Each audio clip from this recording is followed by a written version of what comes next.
বারবার ভাবছিলাম একটা দিন আজকে কেন যেন হঠাৎ করে আমার মাথায় ঘুরছে সেই ইন্ডিমিটি অধ্যাদেশ, কালো আইন, তুলে নাও তুলে নাও। একসময় আওয়ামী লীগের সাংঘাতিক স্লোগান ছিল, সেটা 96 তারা সরকার গঠন পর্যন্ত এই স্লোগানটা খুব ছিল।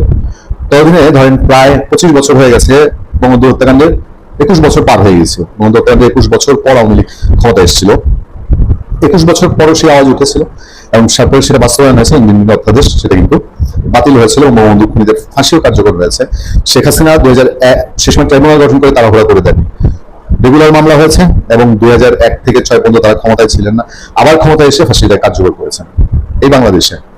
জুলাই 24 জুলাই আন্দোলন যাকে বলা হয়, যাকে তারা 36 জুলাই নাম দিয়েছে, এই আন্দোলনের পিছনে কত বড় ভয়ঙ্কর ষড়যন্ত্র। মানে একটা খুবই বাস্তব সত্য যে শেখ হাসিনার এই টেনিউরটা শেষ হোক, এটা সবাই চাচ্ছিল যে তার এই রিজিমটা শেষ হোক, কারণ এটা অতিরিক্ত হয়ে যাচ্ছে।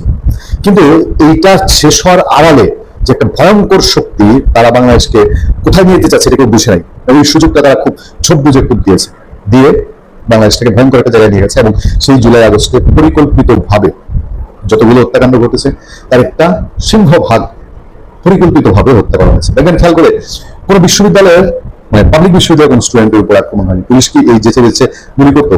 প্রাইভেট বিশ্ববিদ্যালয়ের সন্তানদেরকে মারা হয়েছে, সাধারণ মানুষদের মারা হয়েছে, শিশুকে মারা হয়েছে।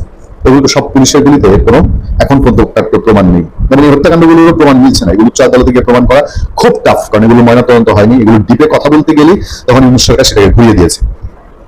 আজকে 10 বছর পর তনু হত্যার আসামি গ্রেফতার হয়েছে। সেই সাবেক সেনা কর্মকর্তা, তাকে গ্রেফতার করা হয়েছে, তার ডিএনএ টেস্ট পরীক্ষা করা হচ্ছে।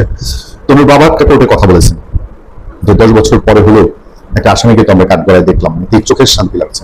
একটা বাবার যে কি আর্তনাদ। তারপর তদন্ত চলছে, একটা স্পর্শকাতর জায়গায় হত্যাকাণ্ডটি ঘটেছিল। একসময় মুখে না মানাই নিষিদ্ধ ছিল, যে না বলা যাবে না, ইঙ্গিত করা যাবে না কারাই হত্যাকাণ্ডের সঙ্গে জড়িত। কিন্তু সবকিছুর পরেও 10 বছর পর তো গ্রেফতারের আওতায় আসে।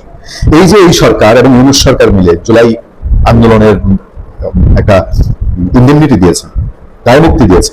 এই দায় মুক্তি কি একদিন এইরকম ভাবে তনু হত্যাকাণ্ডের মতন, ইন্ডেমনিটি হত্যাকাণ্ডের মতন একদিন আবার এই দায় মুক্তি বাতিল হয়ে সত্যিকার অর্থের অপরাধী যারা তারা আইনের আওতায় আসবে না? এটা নিশ্চয়তা দিয়ে কেউ বলতে পারে? বলা হচ্ছে না যে অপরাধ কখনো তামাদি হয় না, বিশেষ করে হত্যাকাণ্ড কখনোই তামাদি হয় না।